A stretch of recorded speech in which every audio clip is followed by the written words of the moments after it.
Hello, Cancer.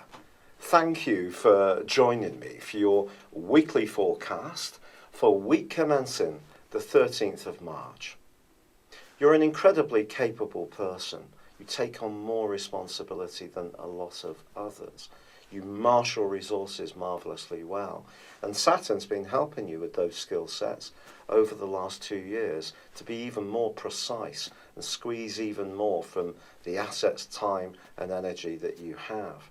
But this week, I am afraid that the Sun in the sign of Pisces for one last week is going to be squaring up with Saturn, and it could become a lot more oppressive for you.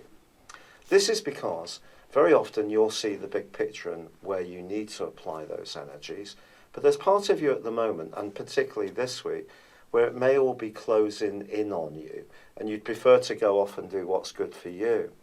But don't. You need to keep going. There is going to be an opportunity for you from the very end of this week and the beginning of next week and the new astral year to really showcase your talents in a very effective way. And what's going to help this process starts on Tuesday of this week when Mercury moves into a brilliant location if you're thinking of retraining or going on some kind of course which can add to those skills, or you're thinking about your professional or worldly involvements in a fresh way. That can all be very good. Mercury is also set to forge a lovely semi-sextile with Mars through to the end of the week. And it may be a case of who you know as much as what you know in terms of how a course or an opportunity comes up, because your interactions and links with others could prove to be quite critical.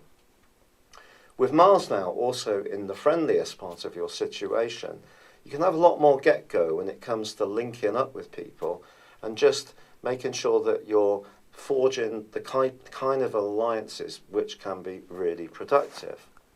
But Venus continues in the sign of Aries too, along with Uranus and of course now Mercury. And Venus is forging a beautiful link with Neptune this week.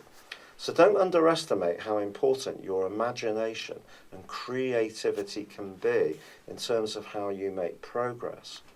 But back to that right angle between Saturn and the Sun.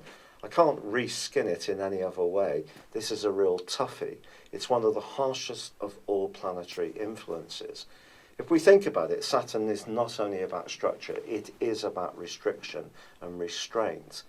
And if those onerous tasks and situations and obligations and responsibilities have over the last couple of years become really quite dull and have taken the sheen off the more joyful side of your nature, I think it could show up this week.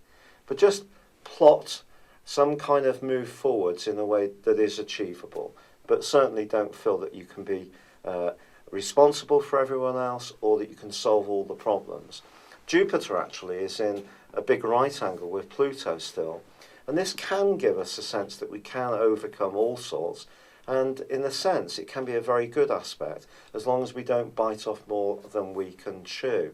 I think this one is very much about close relationships, our ability to listen and as well as tell people how we feel is going to help us to get through the more onerous sides of this aspect. By the end of this week, however, there's a beautiful link between Mercury and the retreating Venus. Use this because it can help you to showcase who you are in a very effective way. There could be a meeting with someone who you really are drawn to, not necessarily romantically, but there may be something quite compelling about this person, and there could be a real meeting of minds, of interest, or even of an attraction. But it may be with someone completely different from you, someone from a different type of background, or perhaps even age group. But it can be an exciting encounter as this week draws to a close. It's been a real pleasure being with you. Thank you for joining me. Good luck, and goodbye for now.